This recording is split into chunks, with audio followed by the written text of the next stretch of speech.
Сәлем қыздар, бүгін сіздерге пигоди жасап көрсетемін. Ол үшін менің каналыма жазылуды ұмытпаңыз. Жылы суға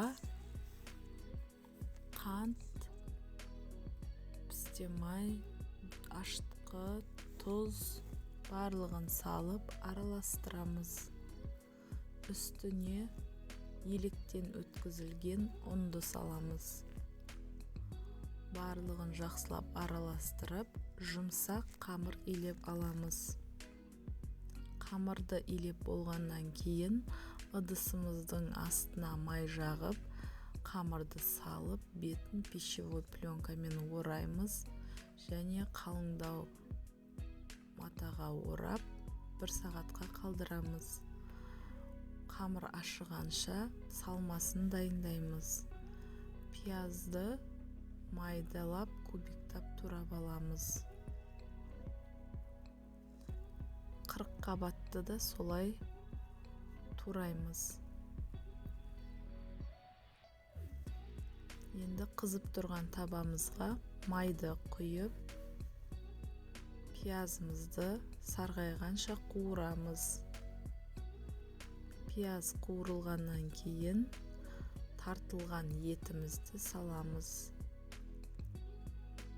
Еттің түсі өзгергенше қуырамыз. Байқағандарыңыздай еттің түсі өзгерді. Енді үстіне туралған 40 қабатымызды саламыз. Барлығын жақсылап араластырып, татымына қарай тұз, паприка, қара бұрыш, мен кептірілген чеснок салдым. Барлығын араластырып дайындадық. Енді қамырымыз ашыды. Осы қамырды қалағанымызша бөлікке бөліп аламыз.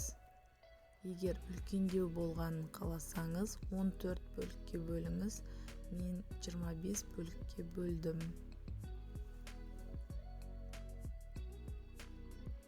Бөлікке бөлгеннен кейін осылай дайындап қоямыз. Және жайған кезде ұн себу керек. Ұн сеуіп жайсаңыздар жабыспайды. Арасына салмасын салып, видеодағыдай осылай өріп шығамыз.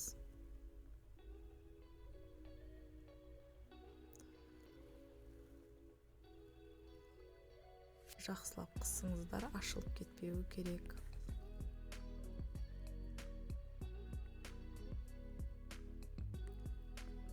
Қыздар, менің каналым ұнап жатса, менің каналыма жазылып, лайк, комментарий басуды ұмытпаңыз. Достарыңызбен бөлісуді сұраймын.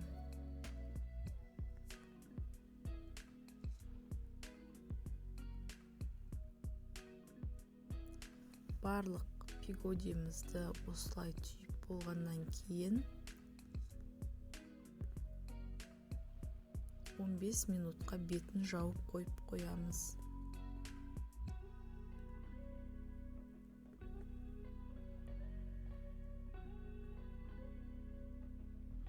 Мантаваркамыздың ыдысын майлаймыз.